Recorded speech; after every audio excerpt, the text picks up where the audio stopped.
Results from single-dish telescopes like Herschel, the JCMT, Nobayama, IRAM, and so on can greatly strengthen an ALMA proposal, but converting those observations into a sensitivity estimation for ALMA is not always straightforward. A complete and rigorous treatment to convert observations from one telescope to another can be tricky, involving antenna patterns, source coupling, and other factors. For a full discussion, you can consult online documentation available from summer school programs provided by, for example, NRAO or IRAM.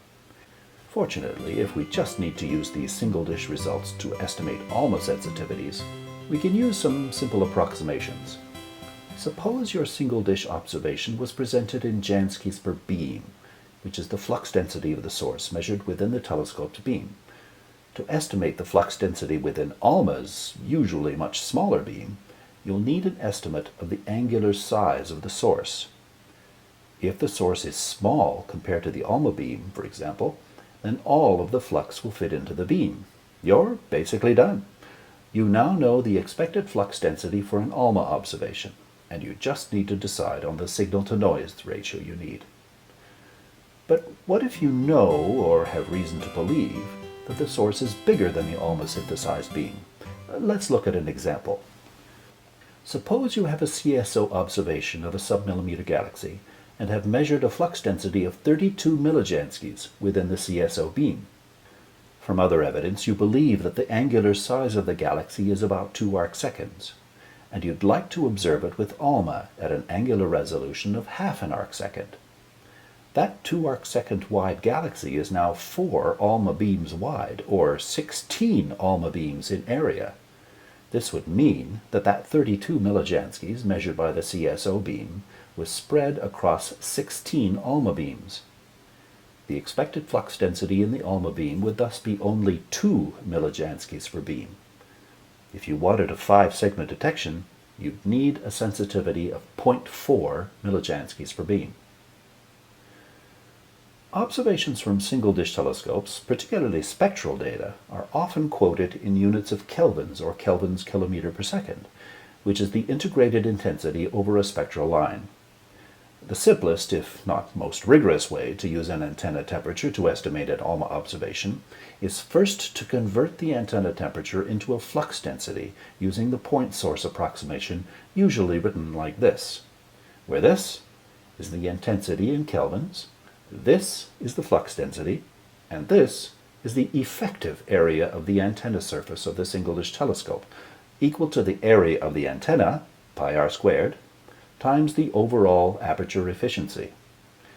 You should be able to find out the aperture efficiency from documentation for the single-dish telescope in question. Armed with this approximation, we are now ready to convert our integrated intensity into a flux density.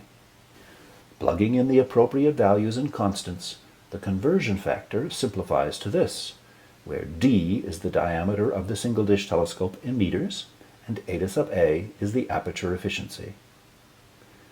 Let's try an example.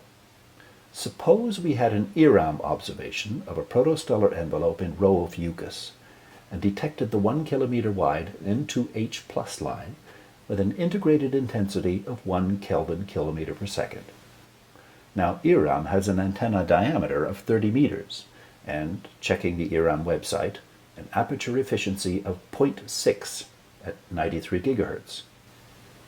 Plugging these values into the point source approximation, we find that the measured flux density is 6.5 Janskys kilometer per second per beam.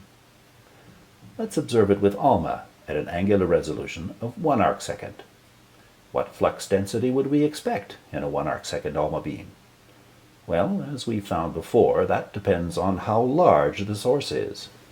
In the worst case, the emission is spread evenly over the 26 arcsecond IRAM beam, or over 676 ALMA beams. In this case, the expected flux density would be about 10 millijanskys per beam. If we wanted a spectral resolution of 1/4 kilometer per second, that 10 millijanskys would be spread over 4 channels, with an average flux density per channel of about 2.5 millijanskys per beam. Thus, a 5-sigma detection per channel would require a sensitivity of 0.5 millijanskys per beam. Conversely, if the source were only 1 arcsecond or smaller in size, the expected flux density would be the full 6.5 Janskis per beam. With a spectral resolution of 1/4 kilometer per second and wanting a 5 sigma detection per channel, you'd need a sensitivity of 325 millijanskis per beam per channel. As you can see, knowledge of the apparent angular structure of your target source is crucial in order to estimate the sensitivity and hence integration time for an ALMA observation. In some cases, you simply will not know this before getting ALMA data.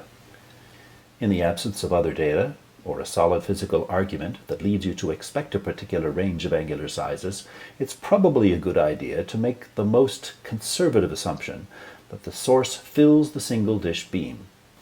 In any case, be sure to explain fully in your technical justification how you estimated the required sensitivity.